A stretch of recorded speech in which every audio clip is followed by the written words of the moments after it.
Supreme court में मंगलवार को वक्फ संशोधन अधिनियम 2025 की संवैधानिक वैधता को चुनौती देने वाली याचिकाओं पर सुनवाई हुई। मुख्य न्यायाधीश भूषण रामकृष्ण गवई की अध्यक्षता वाली 2 सदस्यीय पीठ ने पक्ष और विपक्ष की दलीलें सुनी। बेंच में दूसरे जज जस्टिस ऑगस्टिन जॉर्ज मसीह थे। बता दें कि सुनवाई के दौरान सीजीआई ने साफ तौर पर संसद से पारित कानूनों की संवैधानिकता को लेकर एक महत्वपूर्ण टिप्पणी की। उन्होंने वक्फ संशोधन अधिनियम को चुनौती देने वाले याचिकाकर्ताओं को कहा कि संसद द्वारा पारित कानूनों में संवैधानिकता की धारणा होती है और कोई कानून संवैधानिक नहीं है इसका जब तक कोई ठोस मामला सामने नहीं आता, अदालतें इसमें हस्तक्षेप नहीं कर सकती। केंद्र सरकार ने सर्वोच्च न्यायालय से आग्रह किया कि वह अंतरिम आदेश पारित करने के लिए वक्फ संशोधन अधिनियम की वैधता को चुनौती देने वाली याचिकाओं पर सुनवाई को 3 मुद्दों तक सीमित रखे, जिनमें कोर्ट यूजर और डीड द्वारा घोषित वक्फ संपत्तियों को डिनोटिफाई करने का बोर्डों का अधिकार भी शामिल है। केंद्र की ओर से सॉलिसिटर जनरल तुषार मेहता ने मुख्य न्यायाधीश BR गवई और न्यायमूर्ति ऑगस्टिन जॉर्ज मसीह की पीठ के समक्ष यह अनुरोध किया। तुषार मेहता ने कहा कि अदालत ने 3 मुद्दे चिन्हित किए थे। हालांकि याचिकाकर्ता चाहते हैं कि इन 3 मुद्दों के इतर भी कई अन्य मुद्दों पर सुनवाई हो। मैंने इन 3 मुद्दों के जवाब में अपना हलफनामा दाखिल किया है। मेरा अनुरोध है कि इसे केवल 3 मुद्दों तक सीमित रखा जाए। बता दें कि वक्फ संशोधन अधिनियम की संवैधानिकता को चुनौती देने वाले याचिकाकर्ताओं की ओर से पेश वरिष्ठ अधिवक्ता कपिल सिब्बल और अभिषेक मनु सिंघवी ने केंद्र की दलील का विरोध करते हुए कहा कि महत्वपूर्ण कानून पर टुकड़ों में सुनवाई नहीं हो सकती। कपिल सिब्बल ने तर्क दिया कि संशोधित कानून संविधान के अनुच्छेद 25 यह अनुच्छेद धर्म पालन, उसके अनुरूप आचरण करने और धर्म का प्रचार करने के अधिकार की गारंटी देता है का उल्लंघन करता है। उन्होंने कहा कि हम तो सभी मुद्दों पर दलील रखेंगे, यह संपूर्ण वक्फ संपत्ति पर कब्जा करने का मामला है। कपिल सिब्बल ने सुप्रीम कोर्ट से कहा कि इस मामले में अंतरिम आदेश जारी करने पर सुनवाई होनी चाहिए। उन्होंने कहा कि ये कानून असंवैधानिक और वक्फ संपत्ति को कंट्रोल करने वाला और छीनने वाला है। बता दें दर्शकों कि 3 मुद्दों में से एक मुद्दा है वक्फ बाय कोर्ट, वक्फ बाय यूजर या वक्फ बाय डीड द्वारा घोषित संपत्तियों को डिनोटिफाई करने की शक्ति।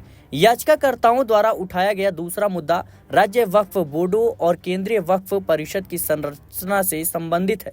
बता दें कि जहां उनका तर्क है कि पदेन सदस्यों को छोड़कर केवल मुस्लिम सदस्य ही इन संस्थाओं में होने चाहिए। तीसरा मुद्दा उस प्रावधान से संबंधित है जिसके अनुसार जब कलेक्टर यह पता लगाने के लिए जांच करेगा कि वक्फ घोषित की गई कोई भूमि सरकारी है या नहीं, तो जांच रिपोर्ट आने तक संपत्ति को वक्फ नहीं माना जाएगा। कपिल सिब्बल ने सुप्रीम कोर्ट से कहा कि इस मामले में वक्फ अधिनियम की संवैधानिकता पर अंतरिम आदेश जारी करने पर सुनवाई होनी चाहिए। उन्होंने कहा कि ये कानून असंवैधानिक और वक्फ संपत्ति को कंट्रोल करने वाला और छीनने वाला है। संशोधित कानून में प्रावधान किया गया है कि वक्फ की जाने वाली संपत्ति पर किसी विवाद की आशंका से जांच होगी। कलेक्टर जांच करेंगे। जांच की कोई समय सीमा नहीं है। जब तक जांच रिपोर्ट नहीं आ जाएगी तब तक संपत्ति वक्फ नहीं मानी जाएगी, जबकि अल्लाह के नाम पर वक्फ संपत्ति दी जाती है। एक बार वक्फ हो गया तो हमेशा के लिए वक्फ हो गया। सरकार उसमें आर्थिक मदद भी नहीं दे सकती। मस्जिदों में चढ़ावा नहीं होता। वक्फ संस्थाएं दान से चलती हैं। सुप्रीम कोर्ट ने पूछा कि दरगाहों में तो चढ़ावा होता है। इस पर सिब्बल ने कहा कि मैं मस्जिदों की बात कर रहा हूं, दरगाह अलग है। सिब्बल ने कहा कि मंदिरों में चढ़ावा आता है लेकिन मस्जिदों में नहीं। यह वक्फ बाय यूजर है। बाबरी मस्जिद भी ऐसी ही थी। 1923 से लेकर 1954 तक अलग अलग प्रावधान हुए लेकिन बुनियादी सिद्धांत यही रहे। कपिल सिब्बल ने कहा कि संशोधन को वक्फ को एक ऐसी प्रक्रिया के माध्यम से नियंत्रित करने के लिए तैयार किया गया है जो कार्यकारी है। वक्फ को दान की गई निजी संपत्तियों को केवल इसलिए छीना जा रहा है क्योंकि इनके विवाद होने का अंदेशा है या इनके मालिकाना हक को लेकर विवाद है। इस कानून को वक्फ संपत्तियों पर कब्जा करने के लिए डिजाइन किया गया है। स्टेट धार्मिक संस्थाओं की फंडिंग नहीं कर सकता।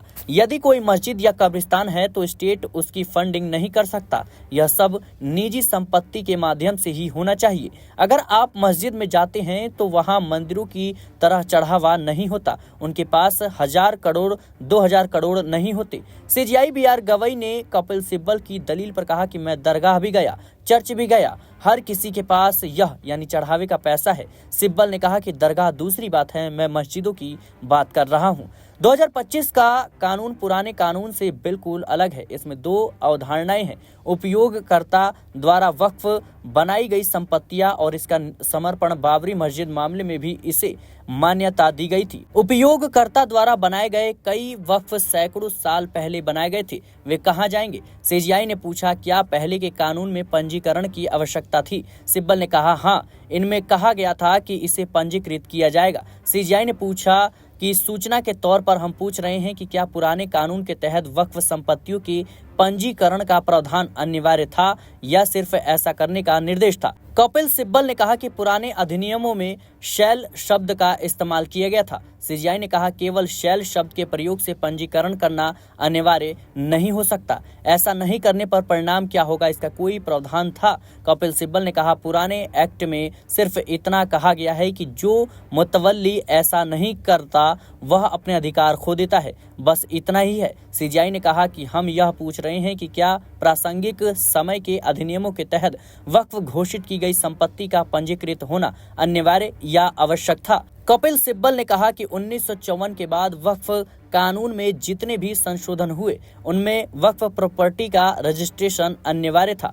बता दें कि अदालत ने पूछा कि क्या वक्फ बाय यूजर में भी पंजीकरण अनिवार्य था? सिब्बल ने हाँ में जवाब दिया। अदालत ने कहा, तो आप कह रहे हैं कि 1954 से पहले उपयोगकर्ता द्वारा वक्फ का पंजीकरण आवश्यक नहीं था और 1954 के बाद यह आवश्यक हो गया। सिब्बल ने कहा, इस बारे में कुछ भ्रम है या 1923 हो सकता है। मुख्य न्यायाधीश ने कहा कि बहुत दबाव है, सिर्फ हम पर ही नहीं बल्कि आप पर भी। सुप्रीम कोर्ट ने सिब्बल से कहा कि हम आपकी दलील को दर्ज करेंगे कि पुराने अधिनियम के तहत पंजीकरण की आवश्यकता थी, लेकिन ऐसा नहीं करने पर क्या होगा इसका कोई प्रावधान नहीं था, इसलिए पंजीकरण न कराने पर कुछ नहीं होने वाला था।